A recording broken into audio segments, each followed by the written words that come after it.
What's up, y'all? It's Shuffle, and welcome back to the Viewer Runs.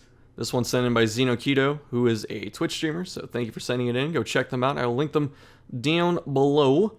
And we are doing something that looks like a no DLC run. I think this is a new player.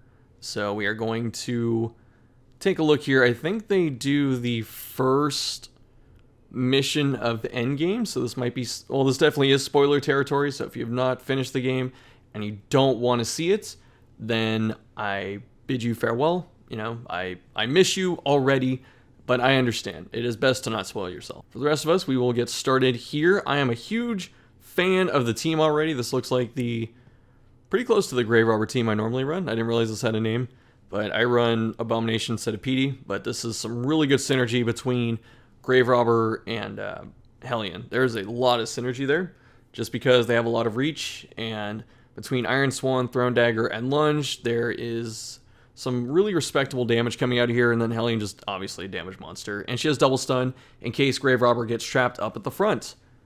Let's take a look. Getting a Blasphemous Vial. Heck yeah. Adrenaline Rush. I've never taken Adrenaline to this mission. It's interesting. I would still probably swap it, because you have PD, who can use medicine, so I'd probably still swap Adrenaline Rush for Yop, and I would probably get Bleed Out. I was on the I don't want to say no Bleed Out train for a while. I just didn't use it that much, but I have, since coming into contact with some Bleed Out enthusiasts in Discord, I am definitely a fan of this move. Bleed Out is incredible. I think it would do a lot of work in this dungeon, but we are not running it, so I understand. We also don't have a lot of money, so I can see why we're not trying to like buy and max out skills. And let's see, we have Heaven's Hairpin, fantastic, especially for this dungeon. Very good trinket. We have the Ancestor's Pen, also a great trinket. And then actually, I need to look at these quirks. Natural Swing, fantastic. Precise Striker, fantastic. Scattering, great negative to have because she doesn't give a crap. And then we have some other ones that don't really apply. I don't think there's any Blight in here, so. Otherwise, Hellion looking incredible as a unit right now. Like, absolutely fantastic. Okay, so we have Grave Robber. This is a range Grave Robber build.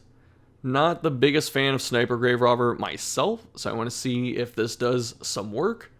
So we have... This is a bit awkward, because we have Pick, and Grave Robber can only use Pick if she's in rank 2. But we have no Shadow Fade, no Lunge, but we have a boss that moves us. So we have a boss that moves us. We have two characters that are movement dependent, which are PD and Vestal, but I should stop myself.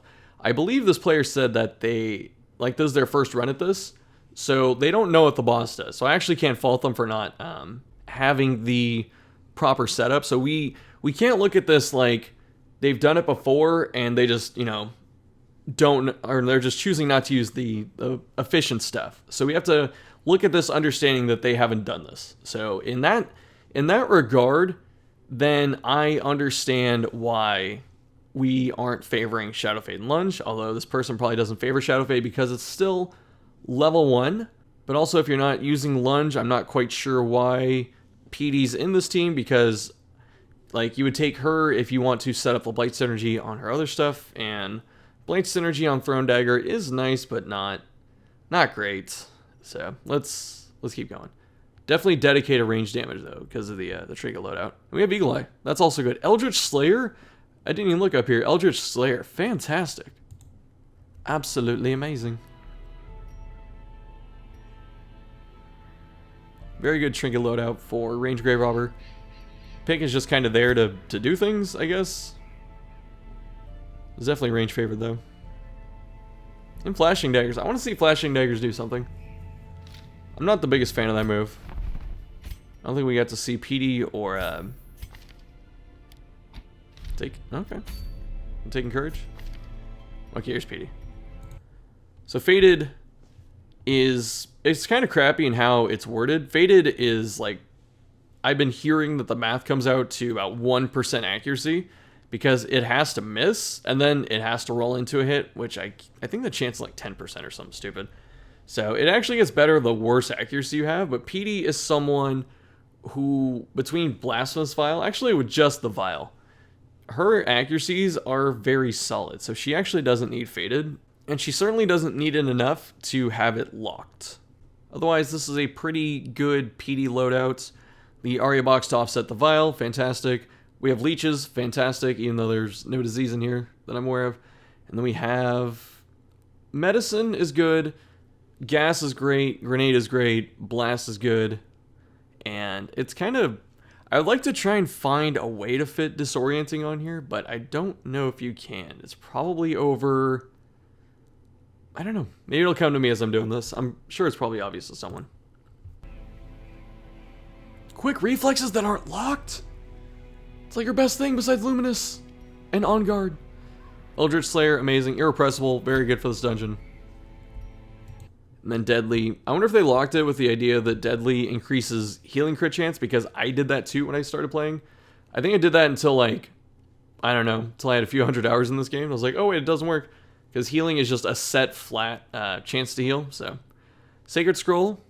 Okay, so we're just focusing on raw healing output. It's going to diminish our stun capacity a little bit. Evasive, not bad. Torn Rotator, fine negative if you're not running Bonk Vestal. Balance is actually interesting. I don't think it's going to come into this too much, but it's nice. What's the other trinkets? We have Sacred and Junias. That is a lot of healing output. That is some raw healing output. So we have some big numbers. I actually want to do the math on Vestal, because I'm wondering what the breakpoint is for having 63% healing as opposed to, I don't know, like 58 if you're on one of the 25% trinkets or something. Like, do you get the extra point? Because that's relevant. Buy all the food, I agree with this. You can shift click to buy a full stack. Not that that's like anything to, it's not like a slight, obviously, but in case anyone doesn't know. So we don't need shovels for this dungeon. We also don't need keys. But like I said, this is the person's first time, so they don't know. I'm hoping victories in our future. Laudanum. Don't actually need Laudanum here, because I don't think horror was a mechanic at this point. Like, that was added later. That was added much later. So we just have to deal with cultists and the priests. I'm going to skip ahead, because I've heard enough Wayne June here. It's like a 30-second monologue. Although I love Wayne. Trust me.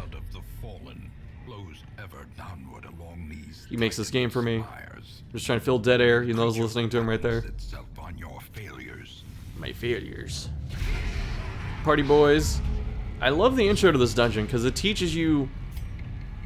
Like, this is... If you ever watch Egoraptor's Sequelitis when he talks about Mega Man X, it's kind of like that, where it's teaching you what these dudes...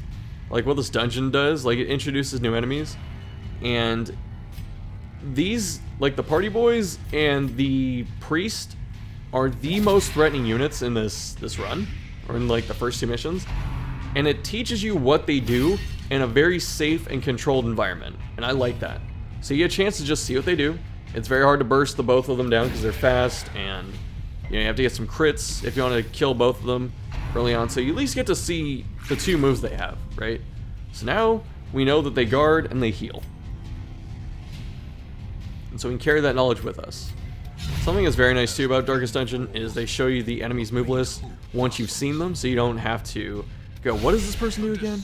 Because that happens in, like, when I was playing Warsaw, that was something I wish I had. When I was playing XCOM, I wish I knew what freaking moves they had, even though I've seen them, you know, a bunch of times. I only know, like, their super moves that are the most threatening, like how these sectoids mind control you, stuff like that. Is it sectoids? What are those dudes called? The mind control people in, like, the literal first mission. It's pretty brutal to throw at the player.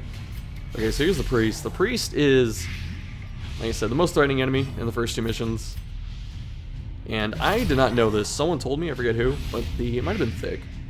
The finger has a cooldown, so they can't use it back to back. And that's very relevant. So if you keep track of who is using the finger in the battles, you'll know who to go for. Because it's like, okay, their finger, like they Deathlashed last turn, so that means that the finger is probably up this turn. They don't have to use it the turn it's up either, which is weird. Because I think I've seen him use Deathlash like back to back before. I'm talking too much about the priest. I guess it's warranted though. Like I said, the priest is the most threatening enemy. I think we don't talk enough about this, the cultist brawler in this dungeon, the Ascendant brawler. for some reason, everyone's like, man, the finger, that's a devastating move because it does a lot of damage, it has a 6-point bleed. The frickin' Ascendant Brawlers have a 6-point bleed. Like, what the hell is that, Red Hook? Give me some Bloodman. Pretty sure it's the same in this. It's like, why would you give these dudes a 6-point bleed? There's a case to stun the back line, or like that one party boy, just to not deal with the shenanigans here. And also, I'm not a fan of this right here. I don't like the split damage. So if you're not gonna try and burn down the party boy, then it's like all in on this this brawler. Because he beat about half right now. Alright. So that thing's dead. That's good. Yeah, the brawler would be at about half right now. We don't have to heal here yet. Because a stun on the front brawler was worth more. Because it would have prevented way more damage. Like, if that brawler lands... Like, we healed for... What did we heal for? Like, 8 or something? Might have been 10. But if we had stunned... Unless this guy dies, he does die. Okay. Nice. I was gonna say, usually a stun is worth more. Because oftentimes, if an enemy hits for like 15 and you heal for 12, it's better to stun. It prevents more damage instead of like recovering. And Darkest Dungeon is a game that favors proactive approaches more than reactive. So that thing's dead. It's guaranteed dead. But there's no reason to stall, we just kill it. It's a good first fight. And the biggest question of this dungeon is, do you go up or down? I always go down. I think the way it was explained to me is that the top has like one less fight. I don't know if it's in this block or the next block, but it has one less fight, but it has more stress. And stress is very lethal in this dungeon. It's very, like, there is a lot of stress damage in this dungeon. So I normally prefer to go bottom, even if it's one extra fight, if it's less stress. Double Witch is pretty nasty. Double Resist is also nasty. So we need this double stun, just to slow it down. So we should have tapped rank 4 with the darts. Actually, we should have tapped rank 4 with, Look, it's a 6-point bleed! What is that? Why is it 6? Yeah, we should have tapped this witch. We should have tapped the rank 4 witch. That 1 hit point may as well be 10. Yeah, especially at this point. Oh my god! Oh, I feel that in my chair. Oh, we should have finished that, dude. Move forward, too. Yeah, we should have hit the rank 4 witch to open with Iron Swan. We also kind of need... Oh, the torch is down. I don't know if this player knows that they can torch in battle, because we should be torching right now. So we're taking extra stress and giving the monsters buffs they don't need to have. Yeah, PD was always going before Hellion here, so we definitely should have double crit for 31. It actually sucks. It actually sucks that her max roll is 1 under the... That was a great dodge. But it sucks that her max roll is 1 under their hit points, because that's... You know, like... They just get more turns. They're just alive. It's nice to clean them up. These dodges are so clutch. Yeah, if we open with the, like, throw dagger at the rank 4 witch and an Iron Swan, it'd be dead. Most likely. I'm trying to count up this math right now. So the darts, like, they're living for about 2 turns on average. So that's 8 damage from the damage over time. These crits are gnarly. Plus the 4 or so damage from the on hit. So like, each poison dart's about 12, and if it crits, it's 17. Because, like I said, they're not living past 2 turns. So I think throw dagger's just better in most cases. The important thing is Hellion has not hit Death's Door. That is the very important thing right now.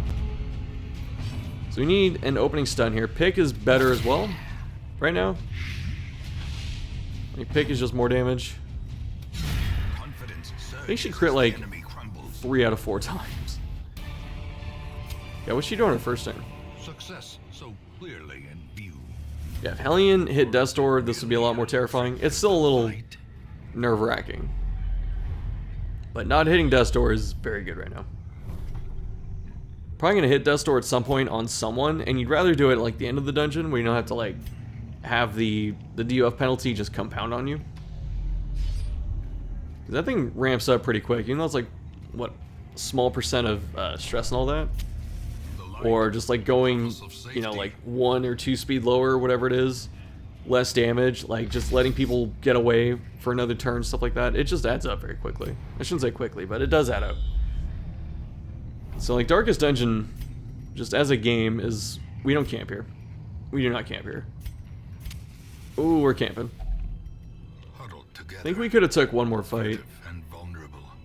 We could have took one more fight. We could have just been really protective of Hellion.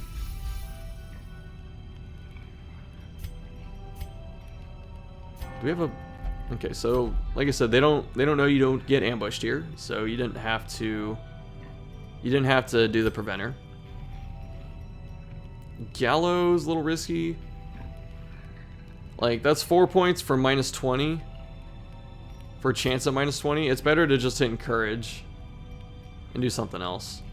Sharpened Spear is better for the boss than Battle Chance. Again, the player doesn't know what the boss does.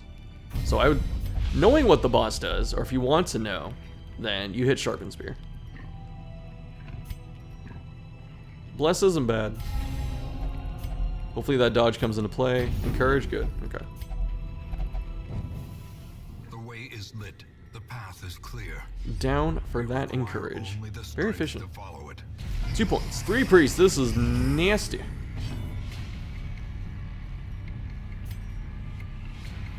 I want to see how many times Adrenaline Rush gets pushed as a button.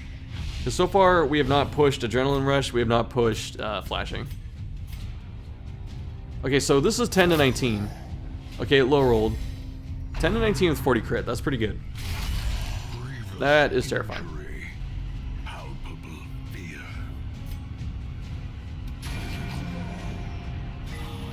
Does that mean the darts are better? No, because they're hitting for 4 to 7, so that's an average of like 6.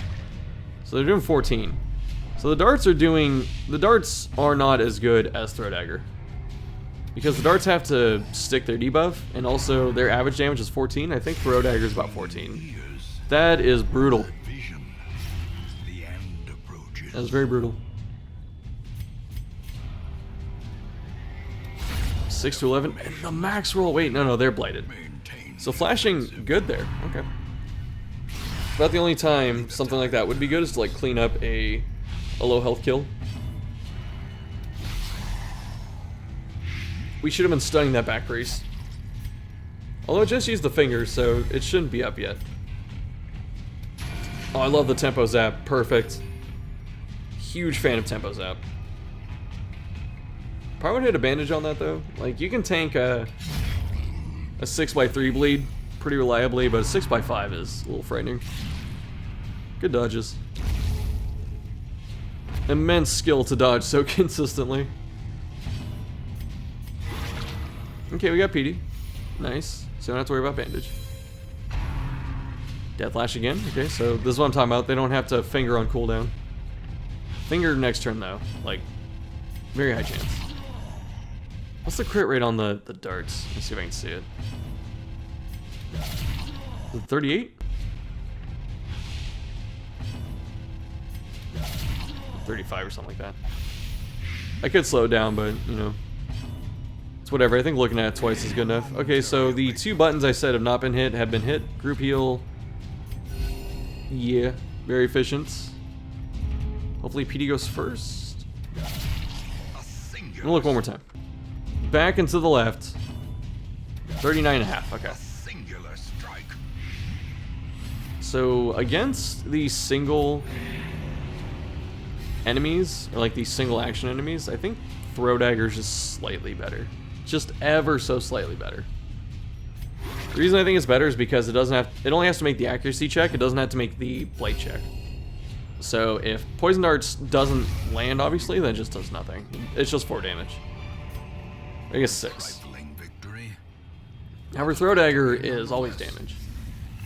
You have to make contact. We stick to the top path. It's kind of like, well, I went top the first time, so why not go top the second time? True. What's that debuff that Hellion has? might gain Oh, it's battle purchase. trance. Spirits So you can actually herbs that off. Clear. Because for some reason, that's like one of the times it just feels like Red Hook forgot. This is a very nasty fight. The Double Witch. I think the fight, like if you go down, it's something small, but it is so devastating that they did it. I think if you go down, there's a fight where you get, I think it's a priest, a brawler, a witch, and a party boy. But they put the witch in 4. And they put the party boy in 3, when normally the witch is in 3. And just putting her to 4 makes it so much harder to like close her out. And it's very terrifying. It's such a small thing as positioning, and it has a very big impact. We stun this dude. Although we can't really reliably stun with the Juniors, although we crit. Executed. We just crit on command, then it's completely fine. It's like we have a stun trinket at all times. Okay, we gotta... Yeah, throw dagger... Yeah, with the value. Oh, that's not good. It's unfortunate. Okay, so she skipped her last turn, so that's nice. So we need to Iron Swan. We Iron Swan 1000% here. Okay, I like the double tap. We had some nice accuracy. Nice. But it's still worth going for just to help Hellion close it out.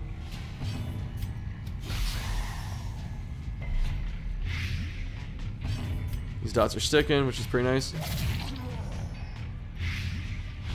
That's what I'm talking about, though. Like, we're only hitting throw dagger and darts, so it's like, I don't know, we're not getting, like, our other skills don't exist. You may as well just run trickery at that point. You actually may as well run trickery over something else. Such a terrible assault cannot be left unanswered. I say this as someone that doesn't like trickery as a move. I think it's pretty bad. It's like, do you want a bad move that's situational, or do you want a move that you just never press? You're basically just going in with 3 skills. Technically 2, but Flashing Daggers had that one moment of triumph.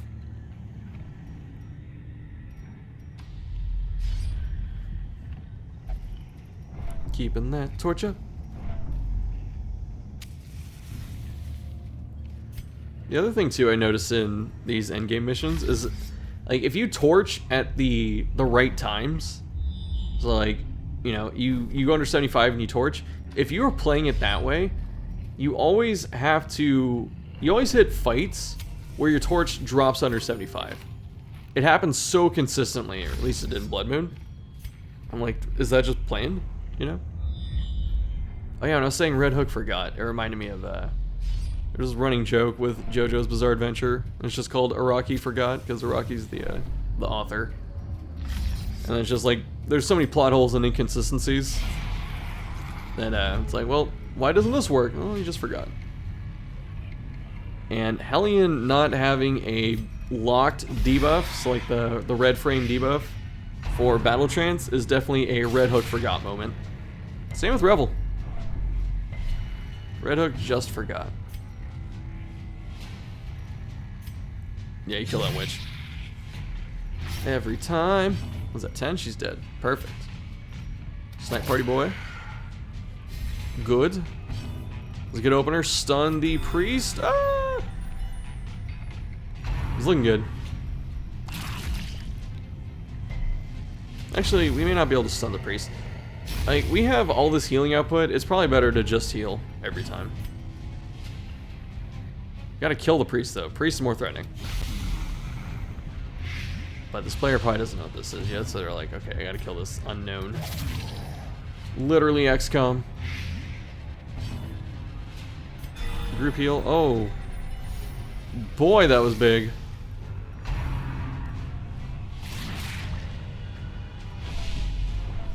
Fingers should be primed and ready.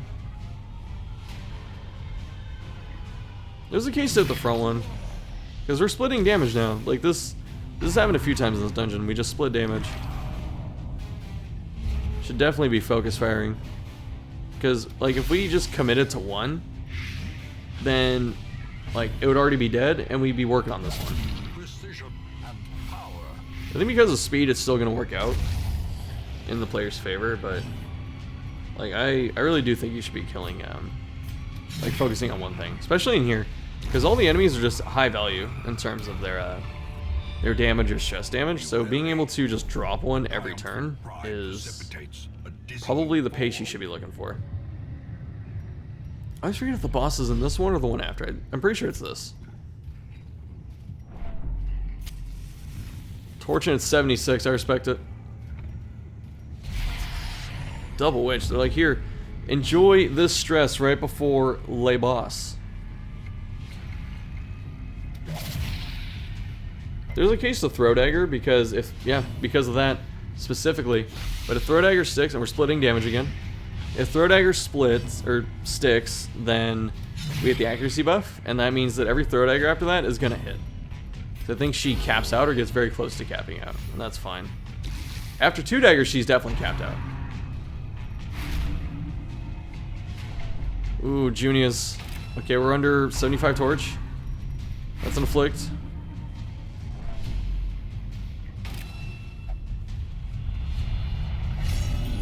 Masochistic. Those who covet injury Think it's better than abusive and irrational? supply. I hate irrational, like, quite a lot.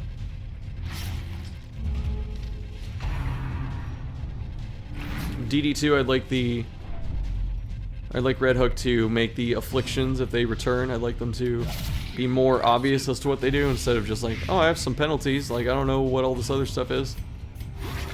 Compassion Good is value. priority in the This is a really brutal fight. age of battle. Thank goodness it's only 3 enemies, too. If it was 4, Mortality clarified Be in very a scary. single strike. I know we have someone afflicted, like 2 people, like over half in terms of stress. That's pretty normal for this dungeon. Like, the stress ramps up so fast in here that, like, even though I wish the player was using Throw Dagger more and stuff, I think they just, I think they're doing fine, honestly. That Hellion is doing very well. It's just the stress in here is so stupid. Makes team building hard for this too, because the stress is so threatening, but the dungeon isn't long enough to warrant needing like an aggressive stress healer like Jester. You can definitely run Jester. Jester does very well here, but it's like if you're bringing Jester for stress healing and not like Battle Ballad, and then when I get shuffled to the front I just use Finale, then it's probably not as worth using him over someone else. Remind yourself that This is also because we camped too early. slow and insidious. Remember, we camped when Hellion was at half HP and like 30 stress, and everyone else was at like 0. So if we had waited a couple rooms to camp, Vestal would probably be... She might be afflicted, but she'd be at like 100. Or she'd be at like 95 right now. And the biggest trap of this fight is killing the priest. The priest is not even worth like focusing on. It's better to just burn down the boss. Of course, we have a new player, so they don't know that. Devastating. Finally, it crits. Alright, said next turn at least. Gotta dodge too. Wonder if this player's fought a Shambler before. Because if you fought a Shambler and then you see this thing and it's like, oh, my party's about to get messed up. Right here. No, it's after this. Should be popping some holy waters after this. Okay, good. See, if we had If It Bleeds would be so good. Oh, don't Adrenaline. You just used a bandage. Ah! Ah!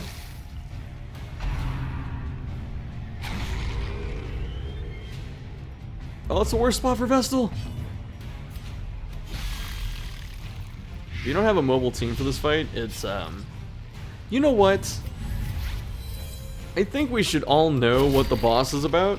It's called the Shuffling Horror, and you can see it from the mission map. It says kill a Shuffling Horror, which means we should all know that this thing moves. I shouldn't say we should all know, but I don't know. They do give you a pretty sizable hint. Okay, we're under 75 torch, I think, so we have to torch up, but I don't know if this player knows that you can torch in battle. If It Bleeds, very good. It would have been so much nicer to have bleed out, Because if the boss, if it bleeds, was worth more damage. And its bleed resist isn't that high, if I remember correctly. It's like 70 or something. Yeah, 68. So if it bleeds, it's worth more damage. And this is kind of like, oh, what? No. We should just use pick. Now Vessel's up here and she can like group heal, but that's it. Yeah, see, this is why it's a trap to kill the priest. To be fair, Red Hook is just being a jerk about that. Because, like, they give you a very, an enemy that's so threatening that you've spent the entire dungeon going, wow, this thing hits hard and it causes a lot of, like, stress damage. So I need to kill this. And then it summons, like, a support that's just going to keep buffing it and guarding it. And just force damage into it. So that should have been Noxious. Like, it should have been Noxious in every case, because Noxious just does more damage. And you can hit the horror with Noxious anyway. So we're just losing 1 damage per tick by doing that. P getting stacked on bleed. Hellion only being able to move 1 space is actually pretty bad. Okay, party almost fixed, so that's pretty good. Oh, we lost our camp buffs.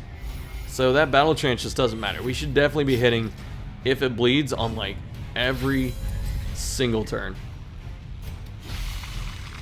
Yeah, definitely Noxious. Didn't stick, that's unfortunate. Group heal's more efficient, I respect it. Summon. Priest comes back. We need to hit this torch.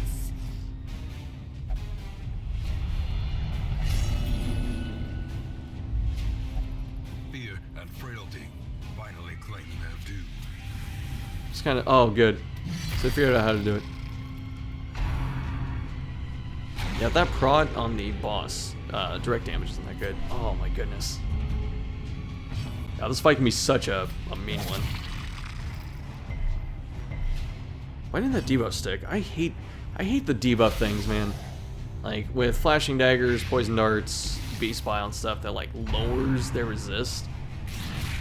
It just feels so bad because even though it's like a 140 chance, it just never seems to stick. It seems like about as consistent as the damage over time effect itself. Even though oftentimes the resistance to the damage over time is much higher than the debuff. So I don't know what that's about. Obviously when I say feel, like that's anecdotal. Yes! It's a good one to get here too. Might keep Vestal out of oh, 15 hack. Yeah, I might keep Vestal out of what do you do there? Right? Oh my goodness. Say I might keep Vestal out of heart attack range, but not now, it looks like. Got a very mean roll in terms of the thing here. The priest is dead in 2 turns. Like, I think you just leave it alone at this point.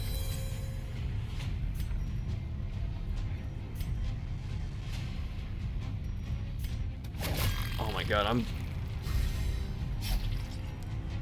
I'm like, what is this? So we have, like, the entire dungeon, we've been using poison darts when we should have been using throw dagger.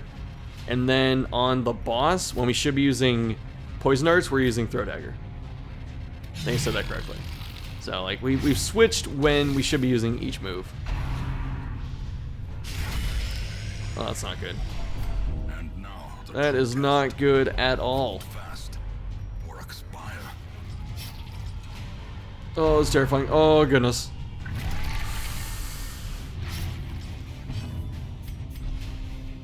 And Hellion, or not Hellion, but Vestal's stuck in rank 1, and then we're getting scrambled again. Oh no. Injury and despondence set the stage for Harold's Oh no. poor cowardice. Not like, okay, good. No, it didn't stick. Why didn't it stick? Obviously it resisted shuffle, but still. Alright, that heal is very clutch. It's so troll too, because like you get messed up so bad by the movement, and if your party's not ready for it, you have to spend like 2 turns fixing everyone, and that just does it again. Like this, the threat in this fight isn't just the fact that it summons tough enemies and it resummons them. It's the fact that if you aren't properly prepared for it, this thing is such a drain on action economy. Like, that's how this boss wins. It wins by getting more actions and, like, making you take bad ones. Which is why, if you have a dance team, this boss goes a lot smoother, or if you have a riposte team, so like Double Highwayman, this thing melts. Because its advantage of action economy is shifted to your favor, so you can always just be doing something that's high tempo, or just, like, high value. But if you don't have those, then it's a lot scarier. This fight should be wrapped up. Yeah. Nice job. Oh, still gotta deal with the priest. I forgot about that. Death's Door. Oh, don't take someone right at the end. Don't do it. It's 100, so that's an afflict. Frustration and fury. Do a Grey Robber. Oh, 12 damage! 100 cannons. Okay, Deathlash. That should be a heart attack. Okay, very close. No barks. Oh, she did a heart attack. Ah! Terrible vistas of emptiness reveal themselves. Hellion's stuck in a very bad spot here. You gotta move. Yeah. Oh my goodness. Out of bandages. How gnarly would that stun be right now? Be kind of yellow. Double crits on pick for like no damage because of that Death's Door debuff. Okay, good. Nice job. And the candle! Foolish heart. Fantastic. Brought low and driven into the mud. Let's see what quirks we get here. Yeah, really good job. I think the first time I did that mission, I died. So, much better than my first attempt. Feels like a lifetime ago. I don't even think I got to the boss. I think I just died. I got like halfway in. I had to like retreat. Okay, that's actually pretty good. Hellion wants speed. The light sensitive sucks, and spasm actually is bad, huh? Alright, so let's wrap up here. Again, I want to thank Xenoketo for sending this in. Thank you very much. And check them out on Twitch. I will link it down below, like I said before. And if you want to submit your runs to be critiqued in front of literally at least 4 people, then send them to me on Discord or like tweet a link to me on Twitter or something like that. I would prefer a YouTube link because, for one, it's easier for me to record, and 2, I don't have to go to some kind of file sharing host site and worry about garbage. For the next viewer run, I know I have a couple sitting there. I can't remember what they are offhand, but I will be working on them at some point in the next week or 2. And I hope you enjoyed this, and I'll see you later.